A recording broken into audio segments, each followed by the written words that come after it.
I'm sharing my screen. Can you see it? Yeah. Oh, okay. We can do the work group updates first, sure. The other thing just that was first on the agenda, just kind of arbitrarily, was just the draft agenda for the October meeting. Just talking through, seeing if we're all on the same page about what that meeting is going to look like. Okay. So Well, it might make more sense to wait until we had some more folks on before. And I would want Senator Lockman to be on if we were talking about that.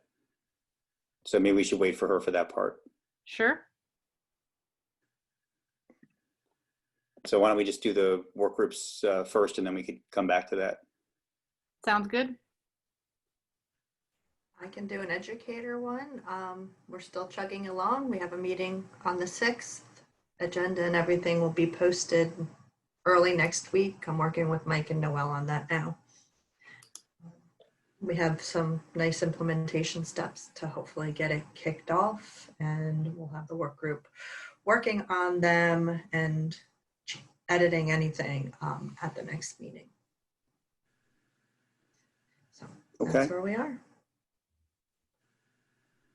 Sounds good.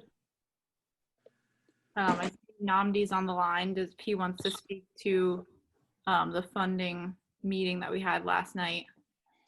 Yes, good morning, everyone. I thought the meeting went well, received some very positive feedback, couple emails just about the direction. I thought having our educational financial stakeholders and others participate and help us to I guess, formulate our plan forward was a great path. And I think that it really gave us a sense of, I guess, perceived unity. A lot of people thought that from the emails I received that it was a good united stance. And I'm hoping that we can get a few of the legislators. Earl Jakes didn't join us last night when he said he was going to, but we did have Representative Paul Baumbach and Senator Sturgeon, and I believe Brian Townsend was on for a while.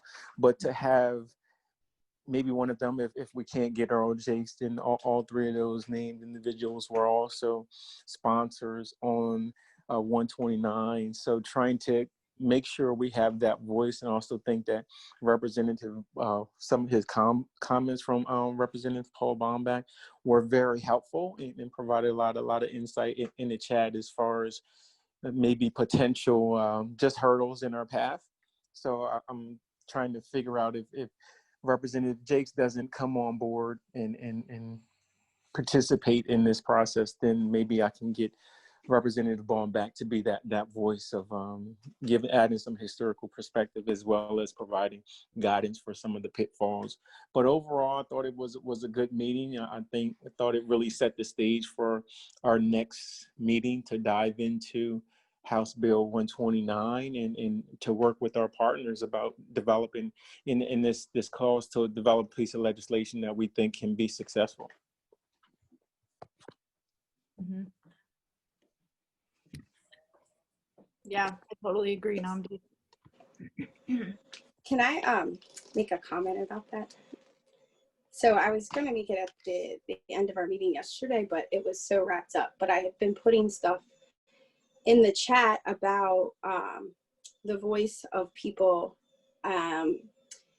if we take that away from the referendum process. And so a lot of responses were, well, they have a voice by voting in school boards. And I think that the people we are seeking to address clearly don't use that mode to exercise their voice, or feel that even though we may look at that as that's their opportunity to voice, they don't see it that way. And so that is why they have been exercising it in this way. And I think if we negate really looking at that or why they feel like that, we will go down that same road again. And especially now, I will tell you, I was not a fan of anything that takes the voice away from someone who already has it. So I feel like it's sort of a precedent that's set that becomes a very slippery slope. And so if you take that mechanism away and just say, well, you have the school board elections to voice it. People already had that, and that wasn't their mechanism. So I think we need to truly address that. And especially right now, given our current climate and people's mistrust of government, and that if you take something away where they felt like they had a voice and exercise it, and you do not replace that with a mechanism where they feel engaged, we will not get community buy-in and will. And I think that that is why the committees before us obviously couldn't continue our work. And if we want to be different, then we need to be innovative.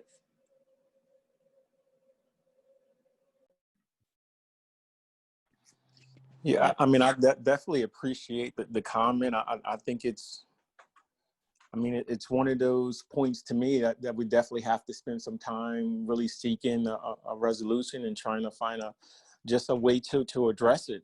I mean, it's very difficult to really fight and advocate for educational equity when it's not equitable from the stance that this is the only thing that members of the public can vote on is education and through referendum. I mean, so we're already, you know, are at a deficit in that regard. And I think that's the message that we really trying to highlight, that, and that this is, I mean, if we really are trying to reform our education system in the way our schools are funded in a more equitable manner, then this is just something that has to be addressed. And when I believe if individuals understood how their voice is heard in this process through electing individuals to the school board, as well as electing representatives for their communities, that's the way that taxes and that your voice is heard through those individuals who you elect.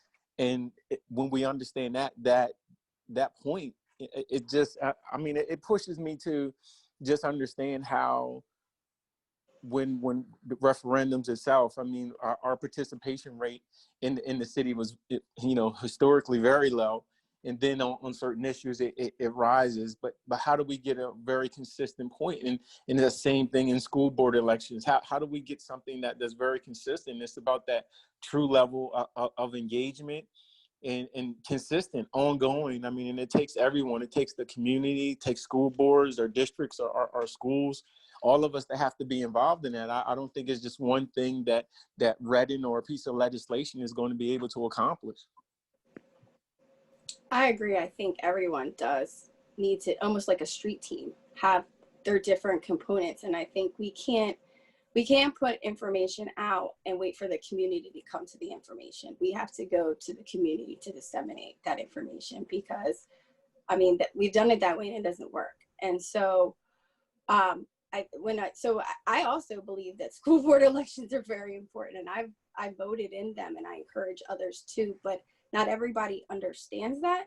And so it's kind of like, it's kind of a disservice to those of us that believe and see that path, but it's like those that don't have that same understanding, it's almost as if we're negating their point. So I think it's important to listen to what they say and then find ways to teach and educate. And that's why I think the street team is important, because this isn't like through a meeting or a session and people will come. This is through, hey, I'm popping into a barber shop or a local community event or talking about things. And that's where it's, as a committee, all of us to have our own little networks and pockets of people. And so when I come back and share things, these are things from my circle as well. And why we weren't fans of a referendum being automatically increased without some other source. So I think people can come to the table, that we just need to be more innovative in including them.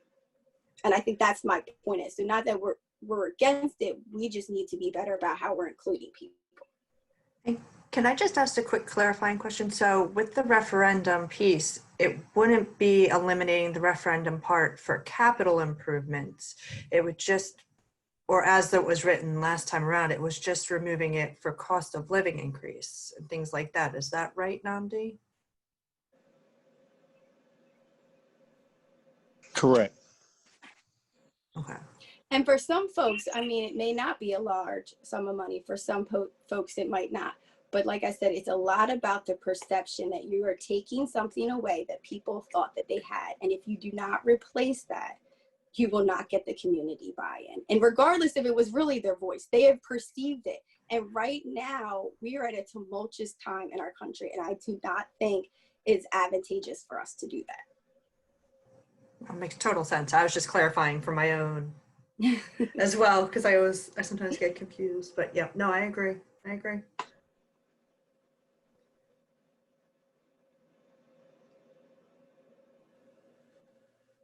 Jason, did you want to give an update on the social determinants group?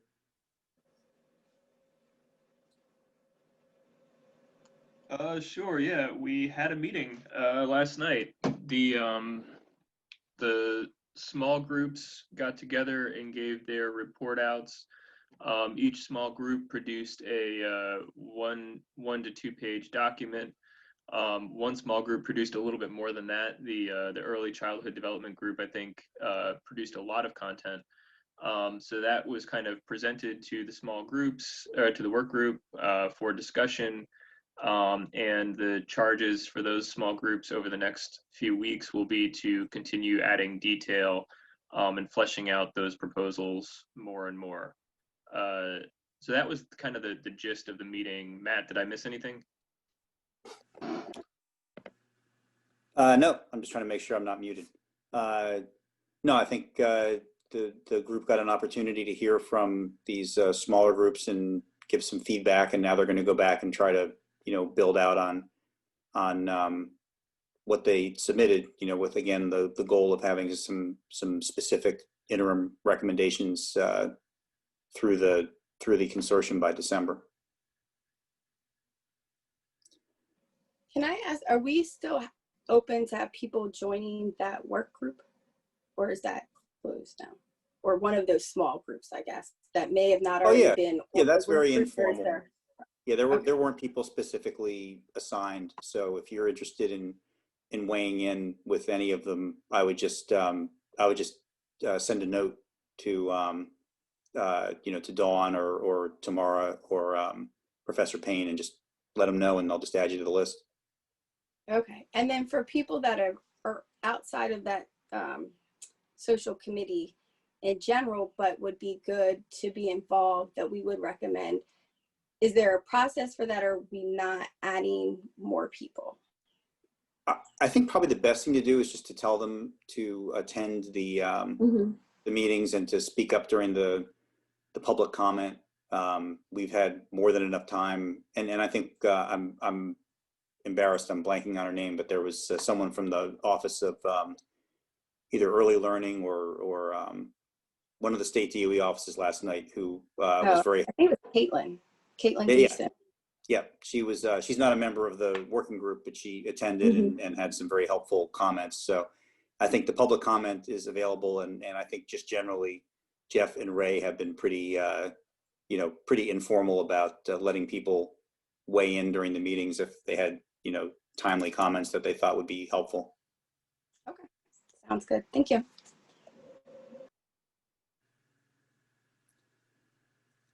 Like I said, I didn't want to talk about the agenda for the full consortium meeting without Senator Lockman being on. Do we want to talk about the public engagement part of it? Sure. So this is sort of an ongoing, just standing topic, I feel like, on the agenda that we can always be better at public engagement. And so for consortium meetings, we have been, well, for the last meeting, we are trying to put together sort of questions that we heard from the consortium meeting and getting answers to those questions, and then being able to post that on our website. But any other sort of strategies, sort of what Tika was saying, more of like actually out in the community. I don't know how much of a capacity like the IPA or DSU team has for that, but if we can think more creatively about, consortium members being able to do some of that. But open for any ideas about just public engagement strategies. Kudos to you. I think the Facebook thing, I don't know what you call it, group or whatever thing, has been, a web page has been updating, and it looks good. trying to figure out if there's a way to like make that share into people's news feeds more when Mhm. things are coming up. But I'm not techie enough to know that algorithm yet. Yeah, I've been trying to make sure it's like there's something consistent on the Facebook, and then I share it in the Solutions for Delaware Schools page too, because that has a lot of followers. Mhm. But Do we have anything like anything to actually put in hand for people, like a one pager or a brochure or something? So if we were out at events and talking, that we could give to talk a little bit about what we do and direct people there? that's a good question. We do have a one pager on the website that I can Mhm. send around, but I don't know our capacity for like printing stuff right now with UD. Well, I'm even thinking, I guess if you have that there, I can download it, and because Yeah. of this world right now, I can actually text it to folks instead of giving them a hand print True. or something or as attachment. Yeah. So you said go grab the one pager off the Solutions for Schools website. Yeah, I'll go find it. Okay. I'll get it from the website now and send you the Okay. link.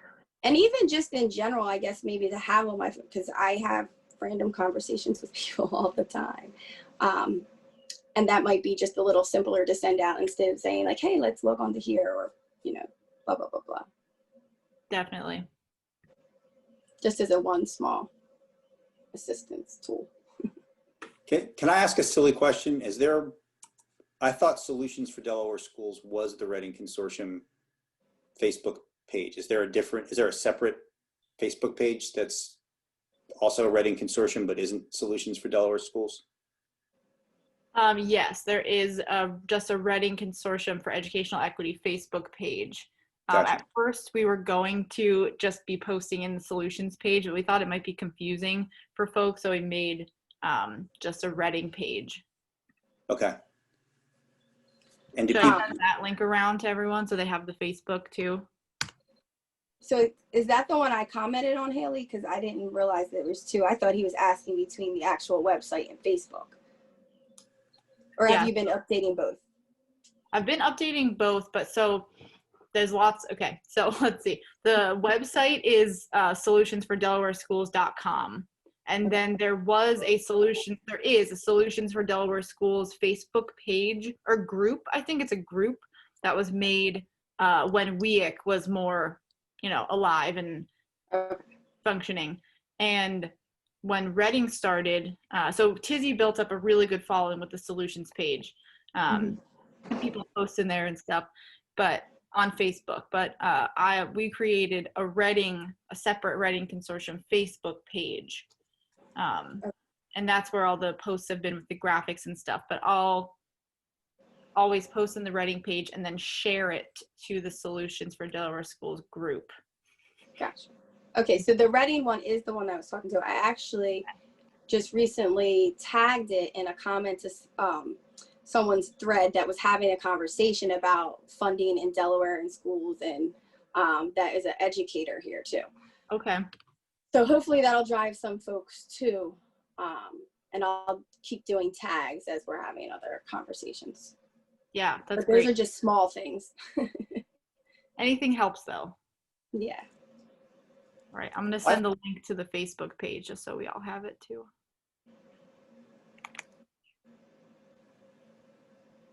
Yeah, I'm not sure how, I try to kind of pay attention, and I didn't realize that there was a separate Reading Consortium page. So I don't know if there's a way for us to, make that more widely known, but I think that would probably be helpful. Because like I said, until we were sitting here today, I thought that the Solutions Facebook page was the Reading Facebook page. Got it. Okay, so we can make that more clear. Maybe, yeah.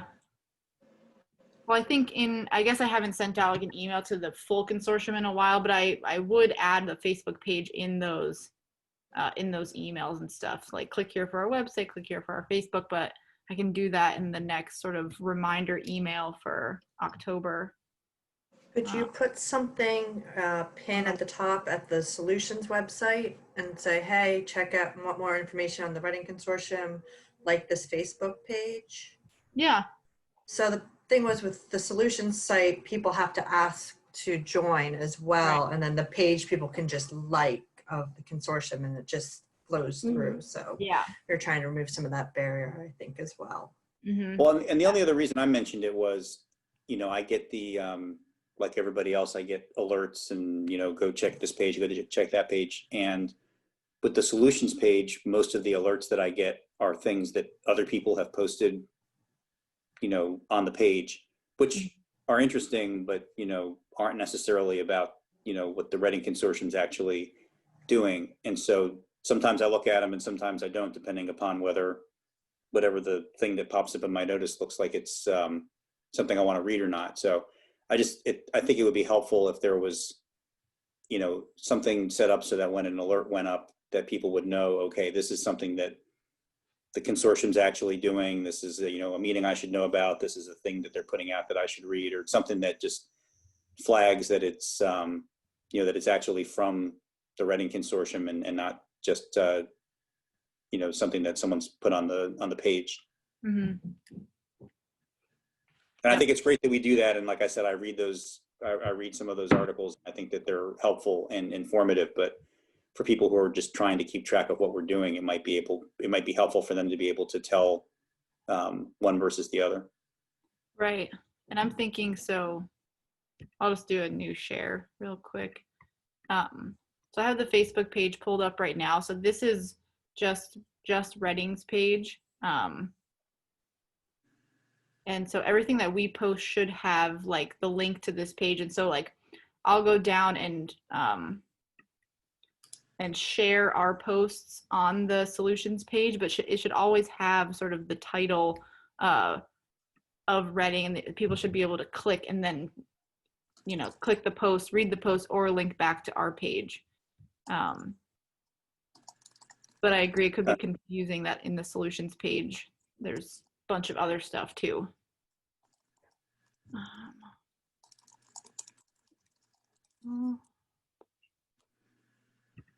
Okay. Well, I just sent, well, I don't know if we have members of the public. I just sent Senator Lockman a message asking her if she wanted us to wait for her to talk about the October agenda. But in the interim, if there's anyone from the public who wanted to weigh in on anything, this would be an opportunity to do that too.